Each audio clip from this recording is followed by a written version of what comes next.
Thank you, Mr. Chairman. Mr. Swanson, I'd like to return to something you said a little while back, which was a comment that 80% of open source software is at risk.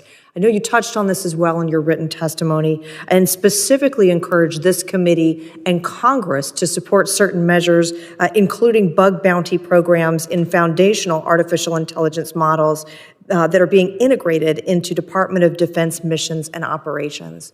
Would you share for us a little bit more about how bug bounty programs specifically could help in that kind of program and any other specific things you think Congress should be looking at or considering in helping protect our infrastructure and critical systems as it relates to AI? Thank you for the question. Appreciate it. My statement was 80% of the components, the ingredients used to make AI come from open source. As such, protecting open source is really important. So what is a bug bounty program? A bug bounty program basically gets to a threat research community and focuses them to find vulnerabilities. And in this case, find vulnerabilities in machine learning open source software. I'll give an example. Through this research, through a bug bounty program, we were able to find a critical vulnerability in what's called a model registry. What is a model registry? It's where we host machine learning models that power AI. What was the exploit? A malicious actor can get access to the model registry to modify the code, steal the model, or perhaps traverse it to get to other sensitive areas of critical infrastructure. NIST and MITRE gave this a critical vulnerability score. Now, a lot of research hasn't been done in open source software as it relates to machine learning and bug bounty programs. It's an area, if you look at all of the big security incumbents, it's not where they focus. But yet, it's the massive amount of ingredients that's used in AI and machine learning. So what I was asking Congress was for focus to be able to say, hey, let's protect the ingredients. As I shared with Mr. Jimenez, it's not AI attacking AI in the models. It's going to be attacking the supply chain of how these things are built. And bug bounties will help find vulnerabilities and remediations to fix those ingredients. Thank you. Mr. Stamos, I'd like to have you elaborate a bit. Earlier, we were talking about the concept of Congress potentially outlawing ransomware payments, and you indicated you anticipated that if Congress were to do so, it would be followed with 6 months of carnage. Would you tell us a little bit more about what you anticipate that 6 months of carnage would look like, and what could we be doing to help mitigate that vision? Yeah, so I mean, maybe I'm being a little too colorful here, but I do think these are professionals. They are used to making tens of millions of dollars a year. They are somewhat rational actors. And so eventually, I think that they will have to adapt their economic model. But in the short run, being cut off, that they would do everything they can to try to convince the United States that this policy was not appropriate. And so I think the things you could do, one, no exceptions. I've heard people talk about bug bounty limits, and then you say, oh, well, except hospitals or something like that. If you have an exception, then that's all they'll do, right? If there's exceptions for hospital, all they're gonna hack is hospitals, right? And so it's terrible, but we'd have to live through the president getting up there and saying, we're not negotiating with terrorists, we are not paying this bounty. It's terrible for the people who live in this place, we're gonna give them as much support as possible. This is a new stimulus check update. There are millions of Americans that are still expecting to receive a new relief payment. These payments would be directly sent by several states in the new year. My dear friends, you may qualify for extra relief, so please make sure that you watch until the end of this video. Also, this coming Friday, I will be announcing several winners for the Walmart gift card giveaway. If you would like to enter the weekly giveaway, friends, please click and like several of my videos, and then comment below the keyword of each video that you watch. The more videos that you comment on, friends, the greater your chances of winning these giveaways. According to the Washington Examiner, several states are expected to send out stimulus checks to residents in 2024, with payments ranging from a few $100s to over $1,000. Many states are issuing property tax rebates or using money from leftover recovery funds to pay their residents. States set to issue payments in 2024 are Arizona, Missouri, California, New York, Maryland, Colorado, and New Mexico.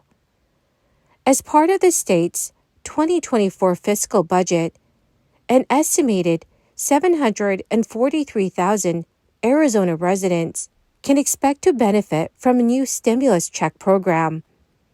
The Arizona Families Tax Rebate is worth a maximum of $750.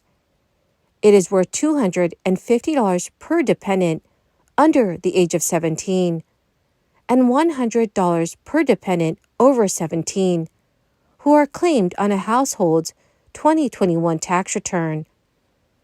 The Washington Examiner has also noted that California is offering families relief in the form of a one-time child tax credit for qualifying children in 2024.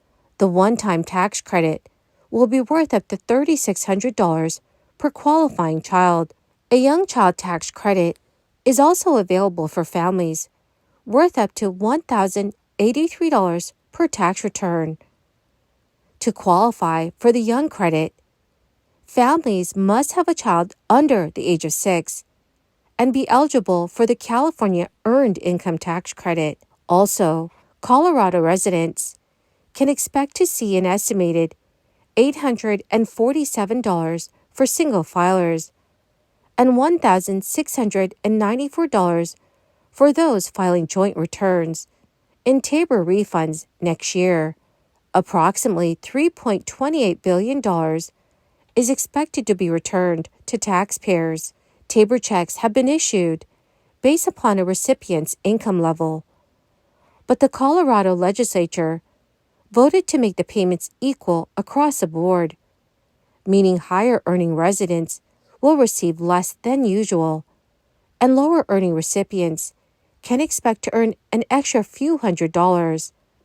The Washington Examiner also notes that Maryland is also continuing a child tax credit into 2024, offering up to $500 per child for those under 6 or who have a disability. The state says that the tax credit will benefit 40,000 Maryland taxpayers. In New Mexico, residents have until May 2024 to file their tax returns and receive a rebate check of up to $1,000. Married couples filing jointly, heads of households, and surviving spouses will receive up to $1,000, and single filers and married couples who file separately can receive up to $500. The resumption of student loan payments this fall was expected to be a challenge for the economy, which is already experiencing a slowdown and the possibility of a recession next year. However, it turns out that the impact is not as severe as anticipated, partly because many borrowers are not making payments due to a year-long grace period. Initially, the restart of student loan payments was projected to have a significant negative impact on the economy, potentially reducing consumer spending by up to $9 billion a month. This reduction in spending could have led to a decrease in economic growth and job creation. The concerns were especially high given the existing economic challenges, such as the depletion of crisis-related savings, record credit card debt, and high interest rates and inflation. However, the actual impact has been milder than expected. While student loan payments increased from $1.2 billion in July to $7 billion per month in October, recent data suggests a decrease in payments in November and December. Reports indicate that a significant number of borrowers are still deciding how to handle their student loan bills. In October, only 60% of the 22 million borrowers with payments due actually paid them. This suggests that a substantial portion are currently not making payments. And so far, the Biden administration has introduced measures to ease a burden on student loan borrowers and minimize the impact on the U.S. economy. These include a 12-month on-ramp that allows borrowers to defer payments until as late as next September without affecting credit scores.